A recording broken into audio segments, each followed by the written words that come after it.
तुझ्या जवळ ठेवतो, यानंतर मी बासरी वाजवणार नाही, आता मी शंख वाजवेल. ज्या वेळेला तू बासरी वाजवशील तेव्हा मी इथे अवश्य आहे. शांत केलं. यशोदेने स्वयंपाक केला. बेटा जेवण घे रे. भगवान जेवायला बसले.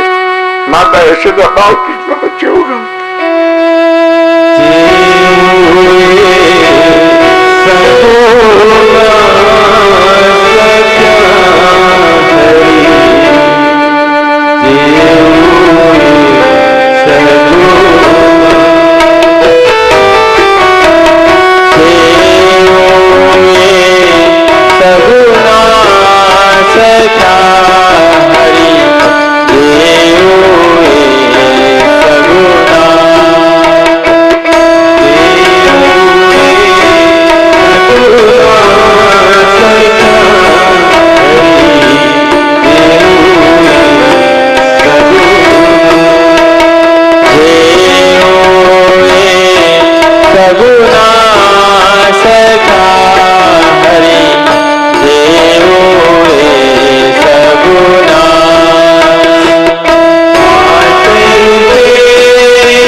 खाल्ले, यशोदेला खाऊ घातले आणि इकडे रथ तयार केला होता. आणि रथामध्ये सगळेजण रथात बसले. इथे नंदबाबा वगैरे गाड्या सगळ्या तयार केल्या, रथात बसले. सगळ्यांच्या डोळ्याला धारा लागल्या. बालकृष्ण माझी आई कुठे गेली, आई कुठे गेली? आणि सुखदेवजी महाराज वर्णन करतात, नंदबाबाच्या जवळ बालकृष्ण रथात, बाबा आई कुठे गेली? आईने जर मला निरोप न दिला तर मी जाणार नाही बाबा. बाबा माझी आई कुठे गेली? असेल बेटा, बालकृष्ण आतमध्ये गेले. आई आई आई घरामध्ये कुठे ते सुद्धा दिसेना. आई आई तू मला जर निरोप देणार नाही मी जाणार नाही. आई तुझा कृष्ण तुला हाक मारतो. आई सुखदेवजी महाराज वर्णन करतात, दाराच्या मागून रडण्याचा आवाज आला. हुंदके देऊन देऊन बालकृष्णांनी दाराच्या मागे बघितलं तर यशोदा सबक्ष रडत होती. रडतेस का बेटा? जी वेळ यायला नको ती वेळ आली बेटा, तू मला सोडून जात. आई मी परत येईल बेटा, तू परत नाही येणार. कन्हैया, एक शल्य माझ्या हृदयामध्ये फार बसते. अरे आई काय झालंय, काय कसं सांगू बेटा? बेटा सगळे ब्रजवासी सांगताय, कसं सांगू? आई सांग, आई काय झालं सांग. बेटा ब्रजवासी सांगतात तुम्हाला देवकीचा आठवण आहे. मला मुलगी झाली होती आणि ती मुलगी कंसाच्यातून सुटून गेली असं ब्रजवासी सांगतात. कंस माझ्या आणि ब्रजभूमी मध्ये आला कसा रे? माझ्या राजांनी कंसाला शाप दिलाय, तो यमुना पार करून इथे येऊ शकत नव्हता. बेटा तू माझ्याजवळ कसा आला? बेटा 11 वर्षपर्यंत तू माझ्या घरचा पावला राहिला.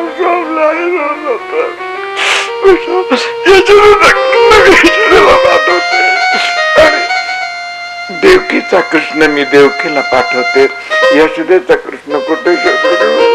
आई मी तुझाच आहे. आई आई तुम्हाला आपल्या स्तनातलं दूध पाजलेलं आहे बेटा, त्या दुधाची आठवण ठेव. बेटा मला आई म्हणत नसेल तर दूध पाजणारी दासी समज. आई असं नको म्हणू. आई तुझ्या दुधावर वाढलेला कृष्ण जातोय. आई जा बेटा, तुझी आई तुझी वाट बघत असेल. बेटा तुझ्या आईला सांग की तुझा कृष्ण मी तुझ्यावर पाठवून दिला. यशोदेचा कृष्ण कुठे गेला? आई मी तुझाच आहे. बाळकृष्णाने शपथ घेतली, वृंदावनम परित्यज्य पादमेकं न गच्छति. मी वृंदावनची भूमी सोडून एक पाऊल देखील पुढे टाकणार नाही. आणखी शपथ घेतली, ब्रजवासी वल्लभ सदा मेरे जीवन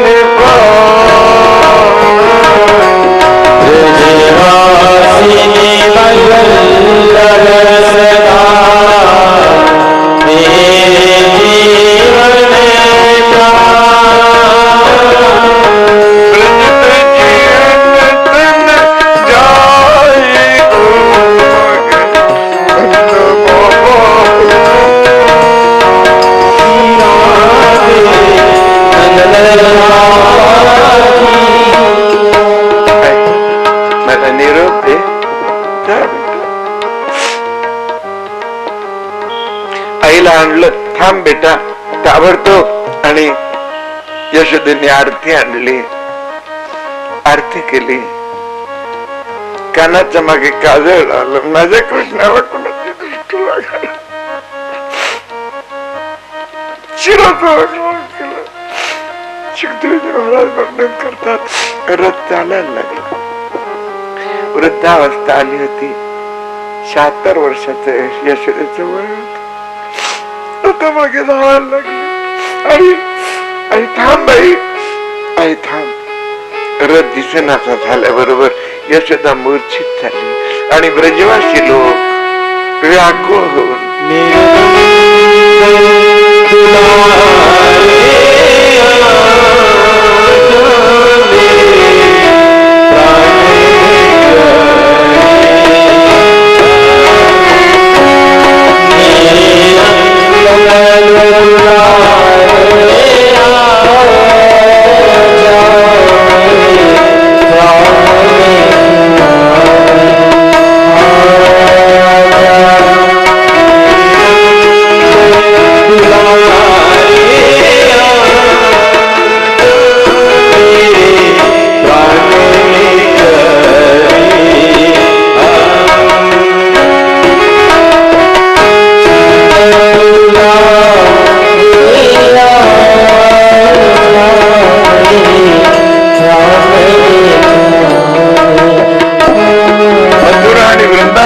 यमुना नदी आहे. माध्यान्नाची वेळ झाली. अक्रूरांनी सांगितलं की माध्यान्नाची वेळ झाली, यमुनेवर जाऊन माध्यान्ह स्नान आणि संध्या करून आपली जर अनुमती असेल तर जायचं. श्रीकृष्णाने हो सांगितलं. रथ तिथे गेला. जिथे गेला त्याचं नाव आहे अक्रूर घाट. आज देखील आपण वृंदावनात गेला. आता तो घाट कोणी दाखवणार नाही. प्रजेवासी ते सांगतील त्या अक्रूरांनी या घाटावर, त्याचं नाव अक्रूर, तिथे फक्त धोबी कपडे धुतात. तिथे गेले, उतरले आणि यमुनेच्या पाण्याला स्पर्श केल्याबरोबर पाणी जरा गरम लागलं. असं वाटलं की ब्रजवासी लोकांचे असून वाहत येतात. एकदम अक्रूराच्या कानावर ते आत स्वर यायला लागले.